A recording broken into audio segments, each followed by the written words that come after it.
दोस्तों, स्वागत है आप सभी का हमारे चैनल एजुकेशन आश्रम में। आप सब कैसे हैं? आशा करती हूँ आप सब अच्छे होंगे, स्वस्थ होंगे, जबरदस्त होंगे, मस्त होंगे। पढ़ाई अच्छे से सभी की चल रही होगी।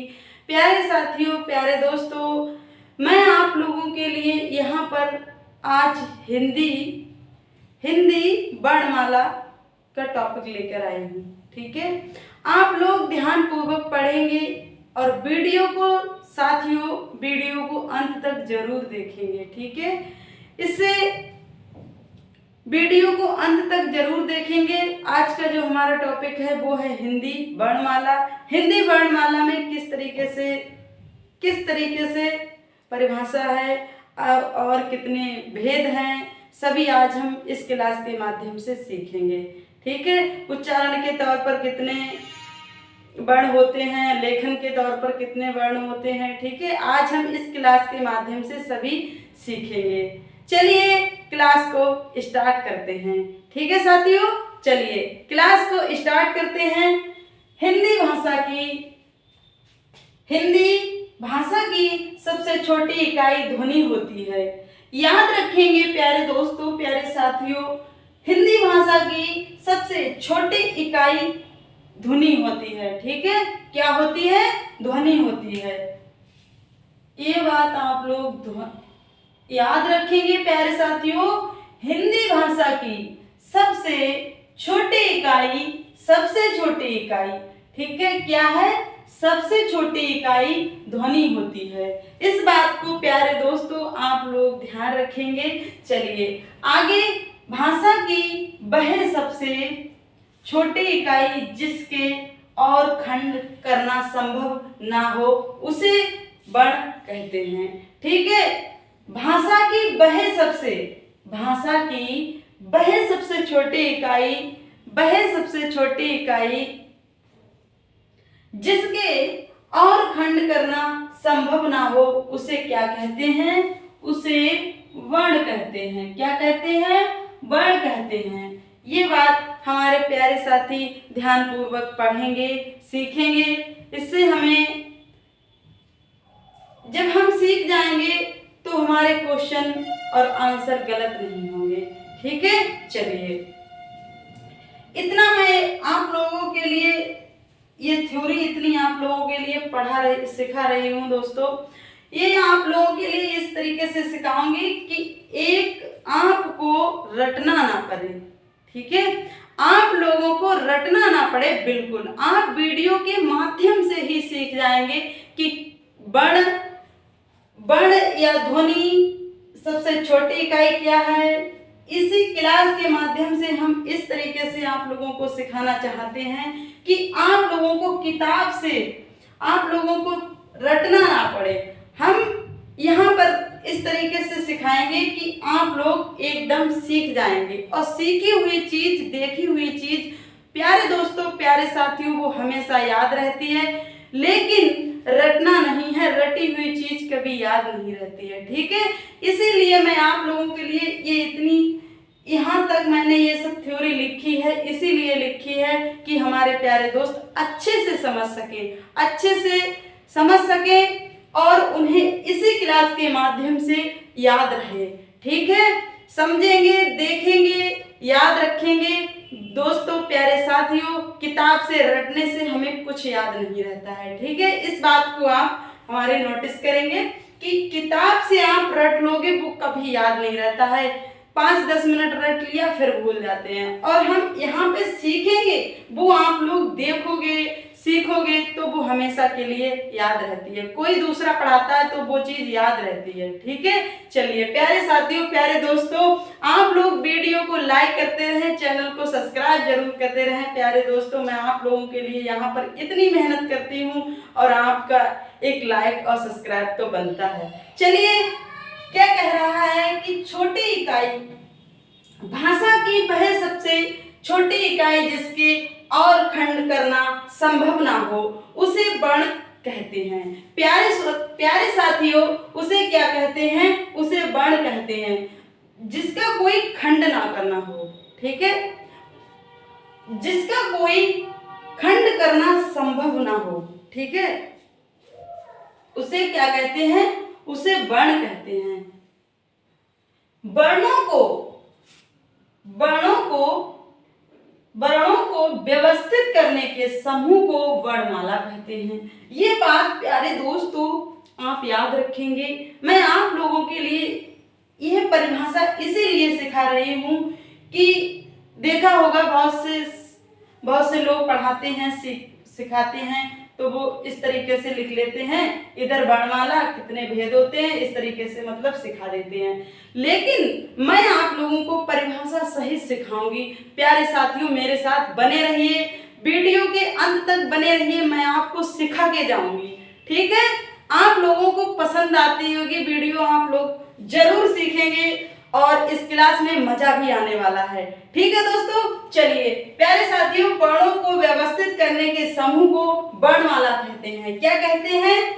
वर्णों को, ध्यान रखेंगे प्यारे दोस्तों, वर्णों को व्यवस्थित करने के समूह को क्या कहते हैं? वर्णमाला कहते हैं। ठीक है साथियों, क्या कहते हैं? वर्णमाला कहते हैं। याद रखेंगे दोस्तों, रटना नहीं है, वीडियो के माध्यम से समझते चलेंगे।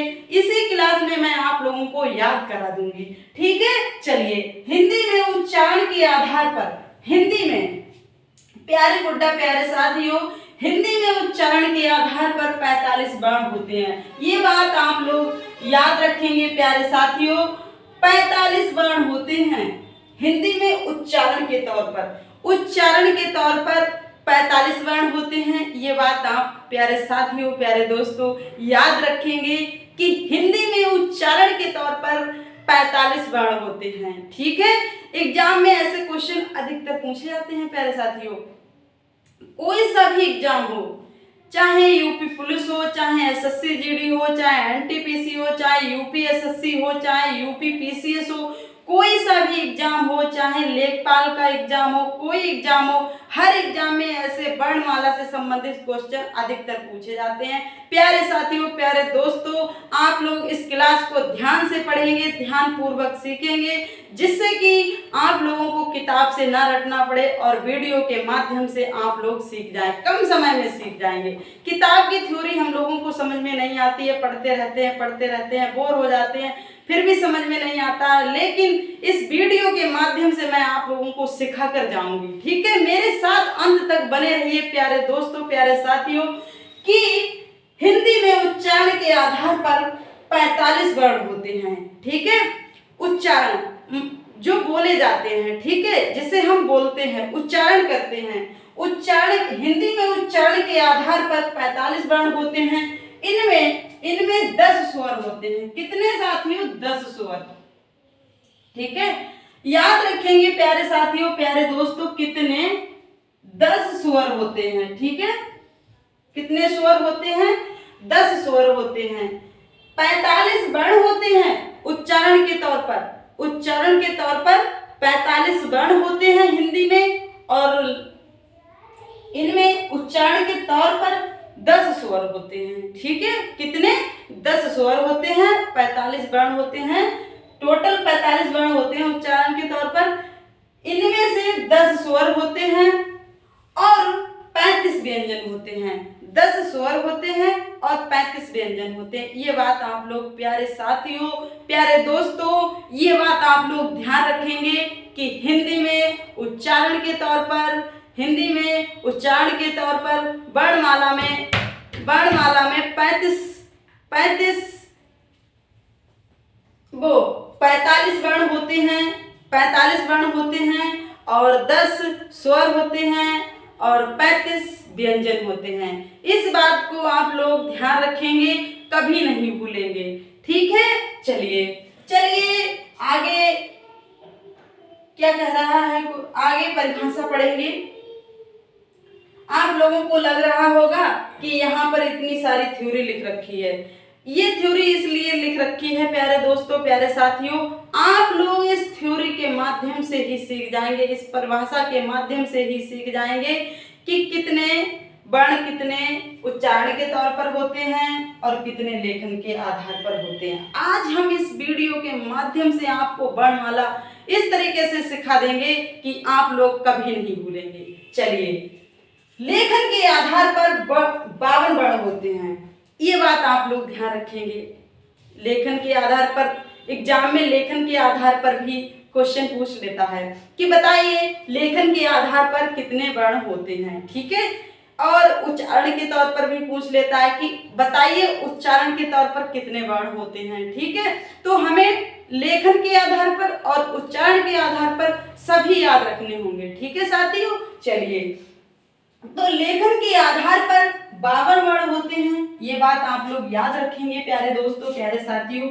लेखन, ठीक है, क्या है, लेखन के आधार पर, यहाँ पर क्या था, उच्चारण, उच्चारण के आधार पर जो बोले जाते हैं, ठीक है, जो जिसे हम बोलचाल में, पढ़ाई में मतलब उच्चारण करते हैं।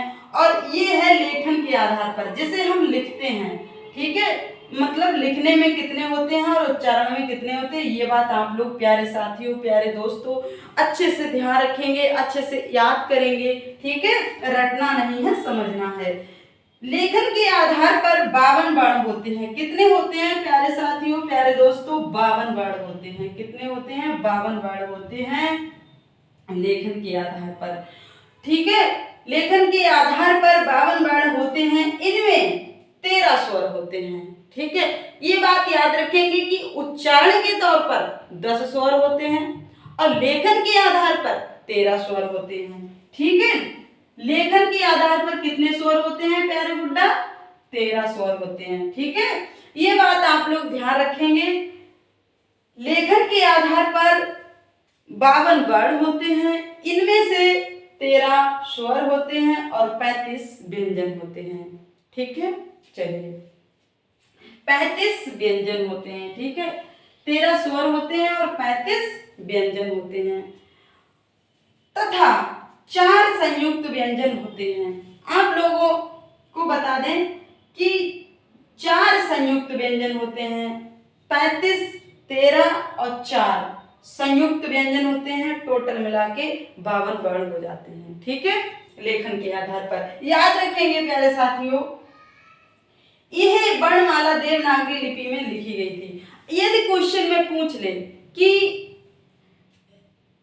यदि क्वेश्चन में पूछ ले कि जो हिंदी लिखी गई, ठीक है, हिंदी वर्णमाला जो लिखी गई वो कौन सी लिपि में लिखी गई, ठीक है। क्वेश्चन इस तरीके से एग्जाम में पूछ लिया जाता है कि जो हिंदी वर्णमाला किस लिपि में लिखी गई।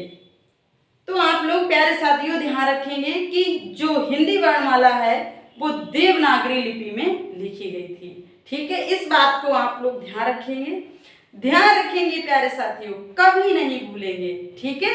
ध्यान रखेंगे और ध्यान से पढ़ेंगे हमारे साथी तो कभी नहीं भूलेंगे। इस क्लास के माध्यम से हम सीख जाएंगे, ठीक है। कभी भी किताब में देखना नहीं पड़ेगा, कहीं से पढ़ना नहीं पड़ेगा। इस वीडियो के माध्यम से हम विस्तार से सीख जाएंगे, ठीक है। लेखन के आधार पर, उच्चारण के आधार पर, और उच्चारण के आधार पर कितने वर्ण होते हैं, लेखन के आधार पर कितने वर्ण होते हैं, और जो हिंदी वर्णमाला ये कौन सी लिपि में लिखी गई। ये बात आप लोग ध्यान रखेंगे कि जो लिखी गई कौन सी लिपि में लिखी गई, ऐसा क्वेश्चन बन सकता है, एग्जाम में पूछ लेते हैं, ठीक है। तो आप लोग ध्यान रखेंगे।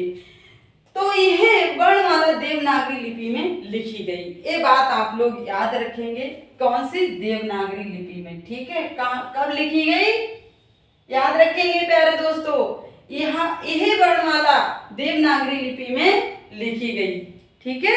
चलिए, हिंदी के वर्ण को अक्षर भी कहते हैं। एक बात साथी और याद रखेंगे, हिंदी के वर्ण जो होते हैं, हिंदी के वर्ण को अक्षर भी कहते हैं। ये बात आप लोग याद रखेंगे, ठीक है। क्या कहते हैं, हिंदी के वर्ण को अक्षर भी कहते हैं। ये बात आप लोग प्यारे साथियों याद रखेंगे, हिंदी के वर्ण को अक्षर भी कहते हैं और उनका स्वतंत्र उच्चारण भी किया जाता है, और उनका जो उच्चारण होता है वो स्वतंत्र किया जाता है, ठीक है, याद रखेंगे। उनका जो उच्चारण होता है, हिंदी के वर्ण को अक्षर भी कहते हैं, और उनका जो उच्चारण होता है वो स्वतंत्र होता है, किसी की सहायता नहीं लेनी पड़ती है, स्वतंत्र होता है। ठीक है, ये बात आप लोग याद रखेंगे प्यारे साथियों। चलिए आगे अब हमारी परिभाषा हो गई, अब हम आगे सीखेंगे। ठीक है, आगे क्या देखेंगे कि कितने भेद होते हैं। चलिए आगे हम देखेंगे कि कितने भेद होते हैं स्वर और व्यंजन के।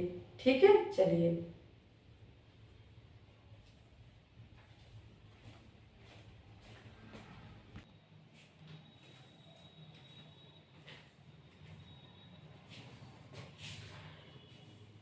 प्यारे साथियों, प्यारे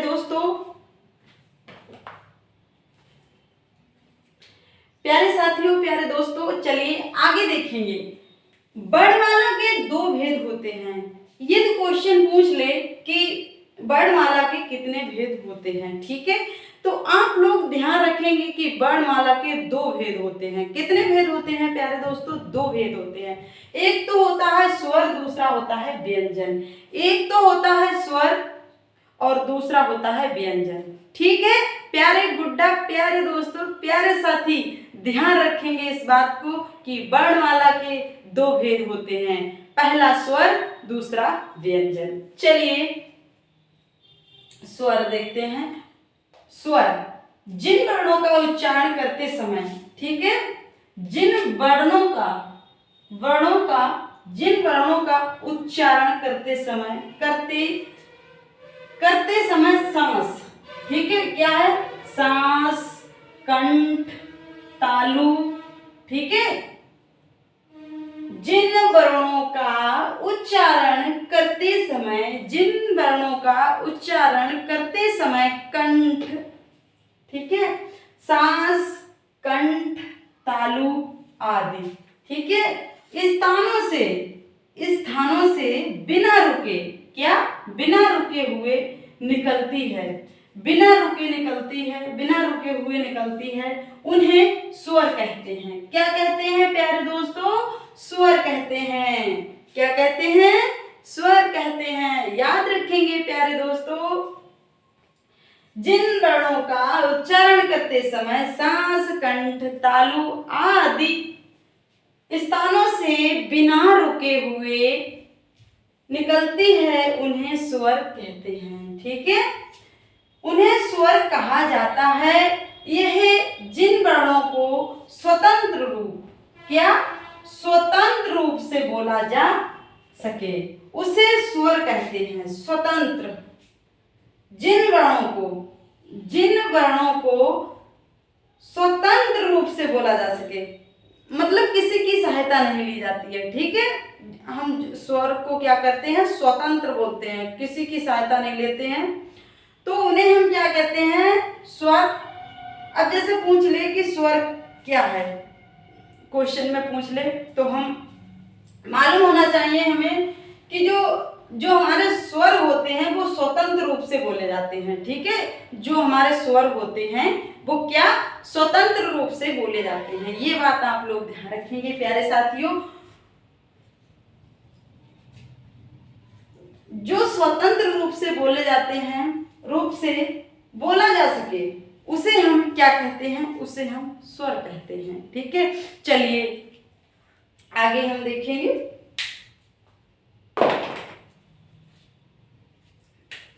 हिंदी में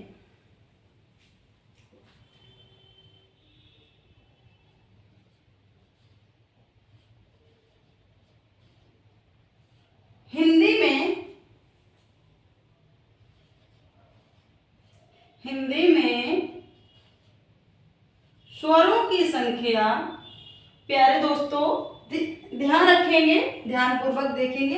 हिंदी में स्वरों की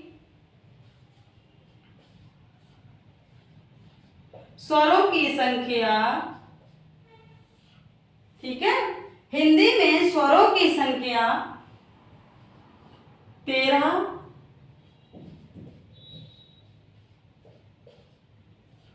होती है। ठीक है, कितनी होती है? 13 होती है। हिंदी में स्वरों की संख्या जो होती है वो कितनी होती है प्यारे दोस्तों? 13 होती है। ठीक है, 13 होती है, 13 होती है, याद रखेंगे। हिंदी में स्वरों की संख्या 13 होती है। लेकिन एक बात ध्यान रखेंगे प्यारे दोस्तों, लेकिन ठीक है, लेकिन उच्चारण की दृष्टि से, लेकिन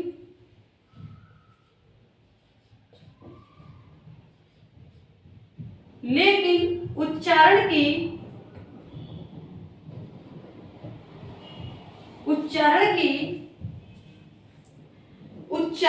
की दृष्टि से, ठीक है, उच्चारण की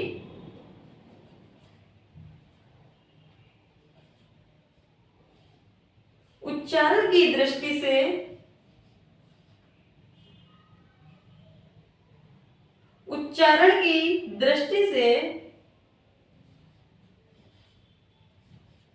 स्वर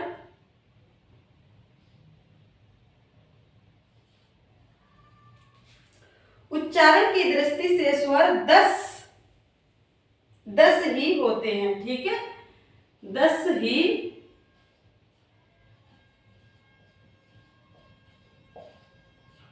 होते हैं। याद रखेंगे प्यारे साथियों, हिंदी में स्वरों की संख्या 13 होती है, लेकिन उच्चारण की दृष्टि से स्वर 10 ही होते हैं। कितने होते हैं प्यारे दोस्तों? 10 होते हैं। ठीक है, ये बात आप लोग याद रखेंगे प्यारे दोस्तों, प्यारे साथियों। कितने होते हैं? 10। ठीक है, स्वरों की संख्या जो होती है वो कितनी होती है? स्वर कितने होते हैं? 10 स्वर होते हैं। ठीक है, ये बात आप लोग याद रखेंगे। हिंदी में स्वरों की संख्या 13 होती है, लेकिन उच्चारण की दृष्टि से स्वर 10 ही होते हैं। और वो कौन कौन से होते हैं आगे हम देखेंगे। ठीक है, कौन कौन से होते हैं वो आगे हम आप लोगों को सिखाएंगे। चलिए आगे देखते हैं, देखेंगे हमारे प्यारे साथी स्वर। ठीक है, हम सबसे पहले स्वर पढ़ेंगे। चलिए, स्वर उच्चारण के आधार पर स्वर क्या है? पहली हेडिंग है हमारी उच्चारण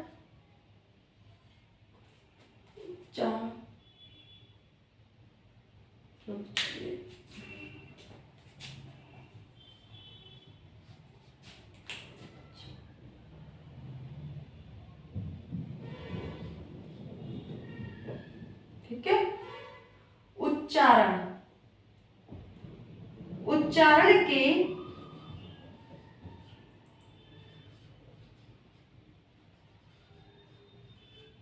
आधार पर स्वर।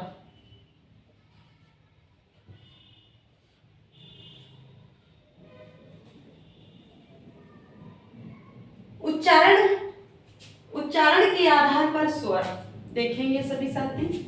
ठीक है, उच्चारण के आधार पर स्वर देखिए, आ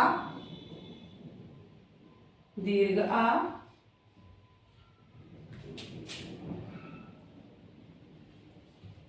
ई दीर्घ ई, उ दीर्घ उ,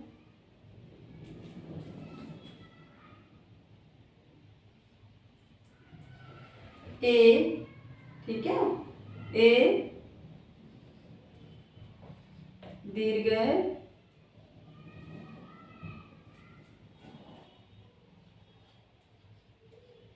ओ दीर्घ औ।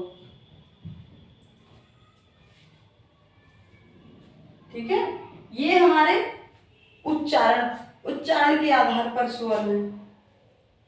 आ दीर्घा, ई दीर्घी, उ दीर्घु, ए दीर्घ ऐ, ओ दीर्घ औ। दोस्तों, उच्चारण के आधार पर स्वर 10 होते हैं। 1 2 3 4 5 6 7 8 9 10। ठीक है, ध्यान रखेंगे, ये हो गए उच्चारण के आधार पर। अब हम सीखेंगे लेखन के आधार पर कौन कौन से होते हैं। ठीक है, चलिए दूसरा है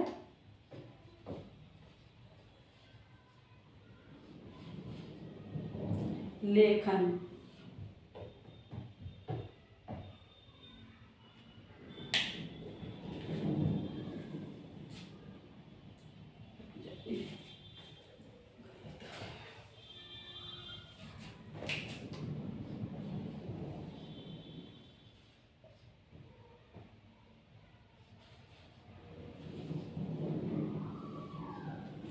लेखन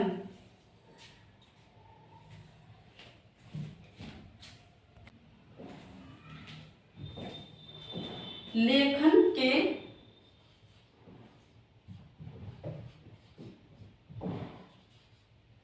आधार पर स्वर। ठीक है, चलिए अब हम देखेंगे लेखन के आधार पर स्वर। आ, दीर्घ आ, ई, दीर्घी, उ, दीर्घ, ए, दीर्घ, ओ,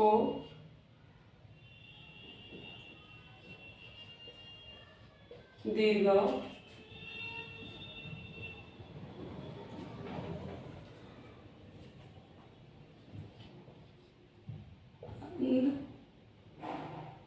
अंग और आह। ठीक है, ये हमारे दो आयुगवा होते हैं।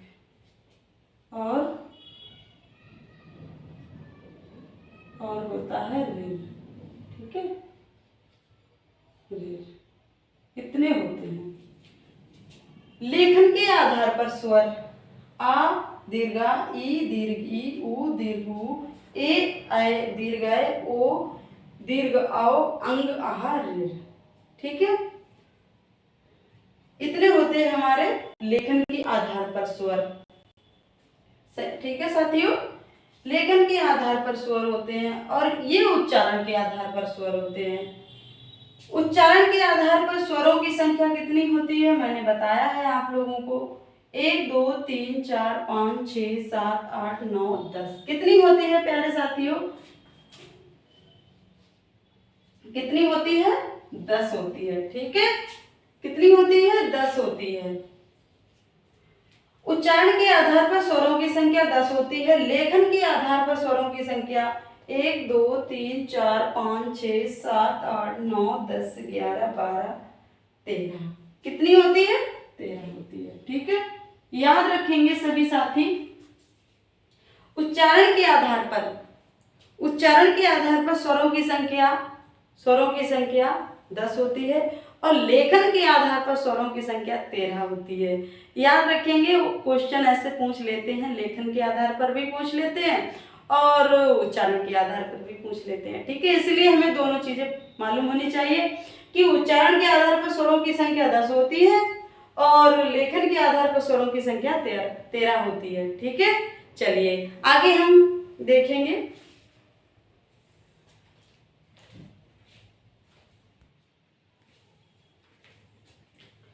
चलिए साथी आगे देखेंगे। ठीक है, ऋ क्या है? ऋ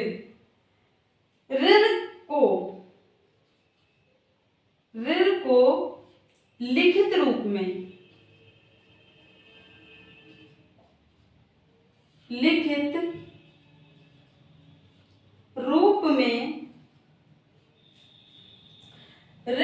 ऋ शब्द जो है, ऋ को लिखित रूप में स्वर माना जाता है। ठीक है, ऋ को लिखित रूप में स्वर माना जाता है,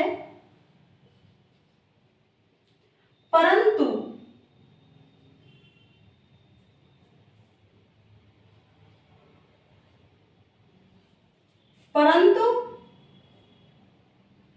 ठीक है, इस तरीके से भी लिख सकते हैं परंतु, और इस तरीके से भी लिख सकते हैं, ऐसे भी लिख सकते हैं और ऐसे भी लिख सकते हैं, ठीक है। परंतु, परंतु आजकल ऋण को लिखित रूप में स्वर्ण माना जाता है, परंतु आजकल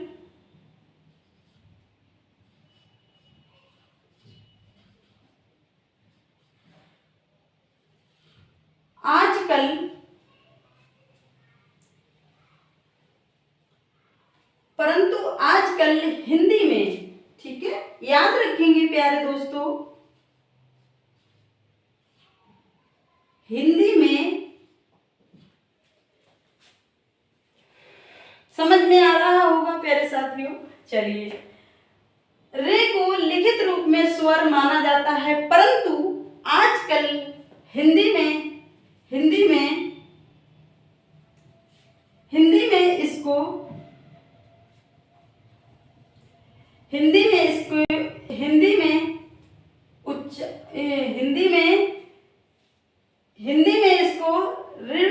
री के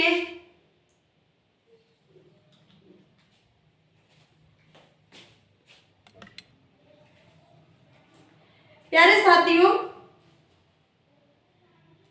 री को लिखित रूप में स्वर माना जाता है, परंतु आजकल हिंदी में इसका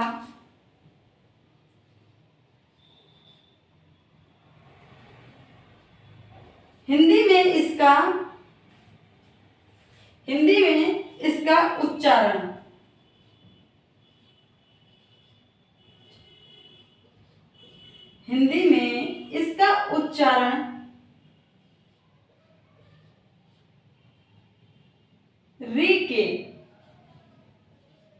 री के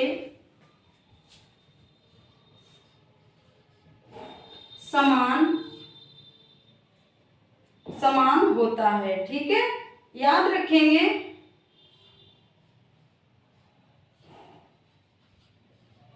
ठीक है प्यारे साथियों, याद रखेंगे, री को लिखित रूप में स्वर माना जाता है जब हम लिखते हैं, ठीक है, तभी तो हमारे 13 स्वर होते हैं। लिखने के मतलब वो जो लिखित रूप में होता है, री को लिखित रूप में स्वर माना जाता है,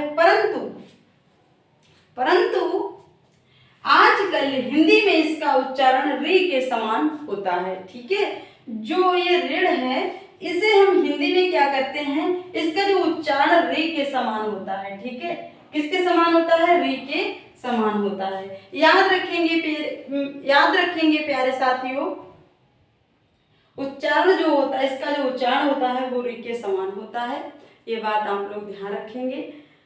प्यारे साथियों, प्यारे दोस्तों, आप लोगों को वीडियो अच्छी लग रही हो तो लाइक करते चले और चैनल को सब्सक्राइब जरूर करें, ठीक है दोस्तों। मैं आप लोगों के लिए इतनी मेहनत करती हूँ और ऐसे सिखाती हूँ, आप लोगों का तो एक लाइक करने में क्या है, ठीक है, आप लाइक जरूर किया करें और चैनल को सब्सक्राइब करते रहें, जिससे कि मैं आप लोगों को अच्छी जानकारी एजुकेशन से रिलेटेड डालती रहूंगी, आप लोग देखते रहेंगे, ठीक है। चलिए आगे देखेंगे, ठीक है दोस्तों। चलिए प्यारे साथियों, देखते हैं व्यंजन। स्वर हमारे हो गए, अब हम पढ़ेंगे व्यंजन, ठीक है। दूसरा है व्यंजन जिन वर्णों का, ठीक है, जिन वर्णों का उच्चारण करते समय सांस, जिन वर्णों का उच्चारण करते समय सांस, ठीक है, सांस, कंठ, तालु आदि स्थानों से रुककर निकलती है। जो हम शब्द बोलते हैं वो कंठ, सांस, तालु आदि स्थानों से रुककर निकलती है, उन्हें व्यंजन कहा जाता है। याद रखेंगे सभी प्यारे साथियों, जिन वर्णों का उच्चारण करते समय सांस, कंठ, तालु आदि स्थानों से रुककर निकलती है, आदि स्थानों से रुककर निकलती है, उन्हें व्यंजन कहा जाता है। उन्हें क्या कहा जाता है? उन्हें व्यंजन कहा जाता है। ठीक है, उन्हें व्यंजन कहा जाता है प्राय। ठीक है, प्राय वर्ण स्वरों की सहायता से बोले जाते हैं, और जो व्यंजन होते हैं वो किसकी सहायता से बोले जाते हैं? स्वरों की सहायता से बोले जाते हैं। और स्वर जो होते हैं वो स्वतंत्र होते हैं, उन्हें किसी की सहायता लेनी नहीं पड़ती है। ये बात आप लोग ध्यान रखेंगे प्यारे साथियों, प्यारे दोस्तों। जो व्यंजन होते हैं वो स्वरों की सहायता से बोले जाते हैं, और जो स्वर होते हैं वो स्वतंत्र होते हैं, उन्हें किसी की सहायता लेनी नहीं पड़ती है, वो स्वतंत्र होते हैं। ठीक है, और जो व्यंजन होते हैं, व्यंजन वर्ण होते हैं, व्यंजन वर्णों में क्या होता है? स्वरों की सहायता लेनी पड़ती है, तभी हम बोल पाते हैं। ठीक है, चलिए आगे देखते हैं। सहायता से बोले जाते हैं। ठीक है, जिन वर्णों के उच्चारण में वायु रुकावट के साथ, वायु जो होती है, जैसे कोई शब्द बोला तो वायु रुकावट के साथ या घर्षण के साथ मुंह से बाहर निकलती है।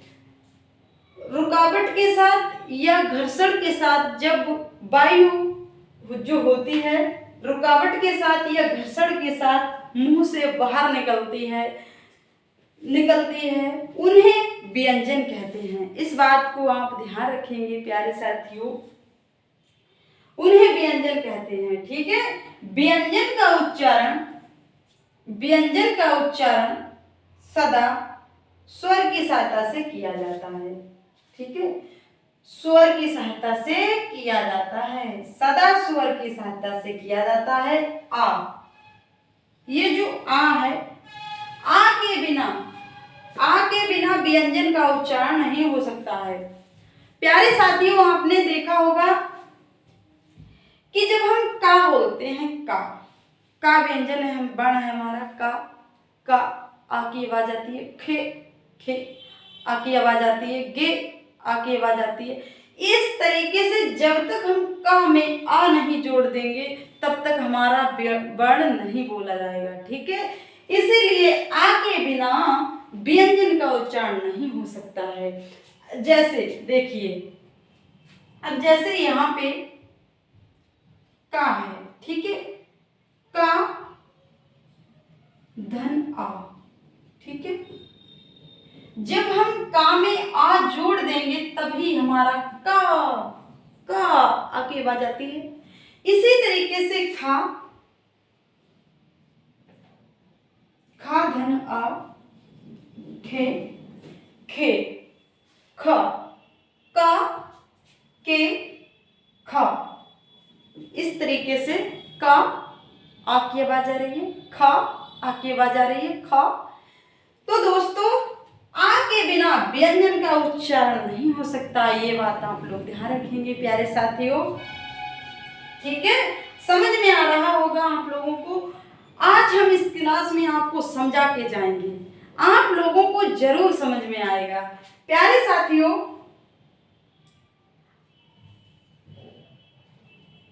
व्यंजन का उच्चारण सदा स्वर की सहायता से किया जाता है, ये बात आप लोग ध्यान रखेंगे। और आ के बिना व्यंजन का उच्चारण नहीं हो सकता है। जो आ के बिना व्यंजन का उच्चारण नहीं हो सकता है। देखो, का प्लस का धन खा, आ गया का, खा प्लस का धन आ, खा धन आ आया। इसी प्रकार से ग धन ग आ लगाना ही पड़ेगा। हर अक्षर में आ लगाना, हर वर्ण में, व्यंजन के हर वर्ण में आ का प्रयोग बिना करे हम बोल ही नहीं सकते हैं, इसीलिए आ का प्रयोग करेंगे व्यंजन का, तभी हम उच्चारण कर पाएंगे। इसीलिए व्यंजन जो होते हैं वो स्वरों की सहायता से बोले जाते हैं, और जो स्वर होते हैं उन्हें किसी की सहायता नहीं लेनी पड़ती है, वो स्वतंत्र होते हैं। आ ई उ ए, किसी की सहायता नहीं लेनी पड़ रही है ना। चलिए, समझ में आ रहा होगा प्यारे साथियों। आप लोग वीडियो को लाइक करें, जो दोस्त हमारे नए हैं वो चैनल को सब्सक्राइब करें, वीडियो को लाइक करें, चैनल को सब्सक्राइब करते रहें। ठीक है, चलिए आगे देखेंगे। ठीक है दोस्तों, चलिए व्यंजन वर्णमाला में कुल 35 व्यंजन होते हैं। ठीक है, स्वर हमने पढ़ लिए, अब हम देखेंगे व्यंजन। ठीक है, व्यंजन वर्णमाला में कुल 35 व्यंजन होते हैं। देखिए पहला क्या है, का वर्ग। पहला हम देखेंगे का वर्ग। ठीक है, का वर्ग एक हमारा हो जाएगा का वर्ग, चा वर्ग,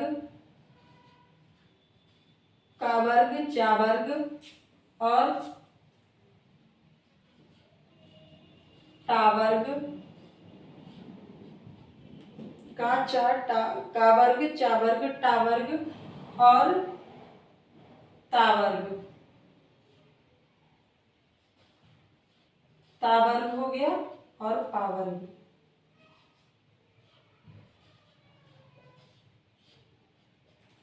ठीक है,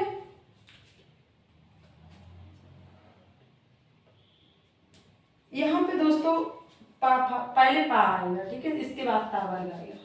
चलिए यहाँ पे आएगा पा वर्ग। ठीक है, और यहाँ पे आएगा ता वर्ग। ठीक है, चलिए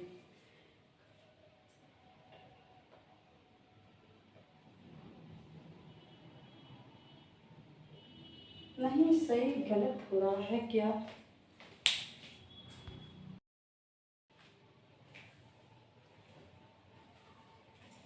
प्यारे साथियों, व्यंजन वर्णमाला में कुल 35 व्यंजन होते हैं। का वर्ग का, ख, ग, घ, ण। चा वर्ग च, छ, ज, झ, ञ। टा वर्ग टा, ठ, ड, ढ, ण। ता वर्ग ता, थ, द, ध, न। पा वर्ग प, फ, ब, भ, म। ठीक है, अब आगे हम देखेंगे और रह गए हैं, उन्हें हम आगे देखते हैं। ठीक है, चलिए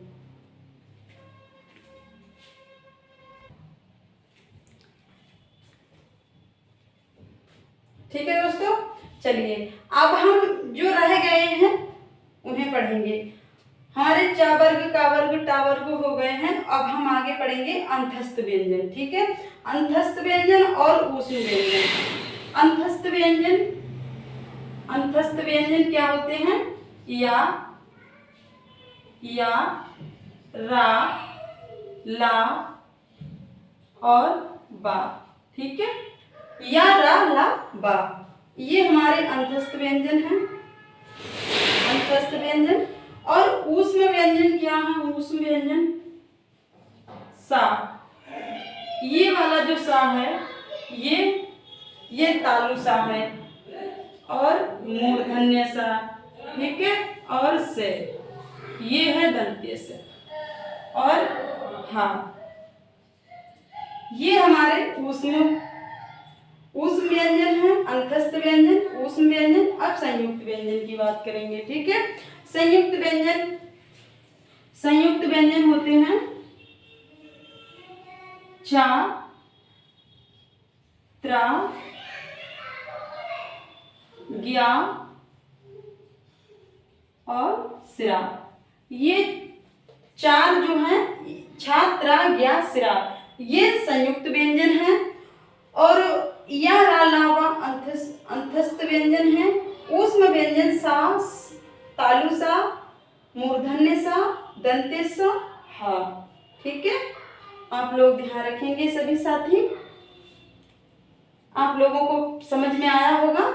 तो हमारे वर्णमाला में कुल व्यंजन होते हैं 35। ठीक है, कितने हो गए?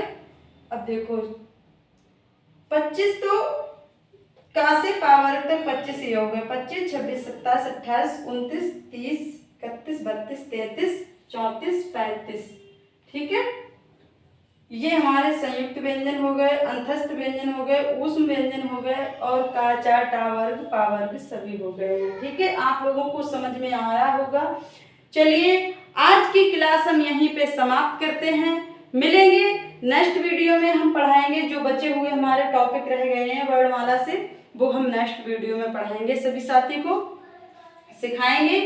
और अघोष और सघोष के बारे में भी, और तालु कंठे मूर्धन, ये भी सब हम अगली नेक्स्ट वीडियो में आप लोगों को सिखाएंगे। आज के लिए एक क्लास मैं यहीं पे समाप्त करती हूँ, बने रहिए हमारे साथ। आज की क्लास हम यहीं पे समाप्त करेंगे, मिलेंगे नेक्स्ट वीडियो में नए टॉपिक के साथ। तब तक के लिए जय हिंद, जय भारत।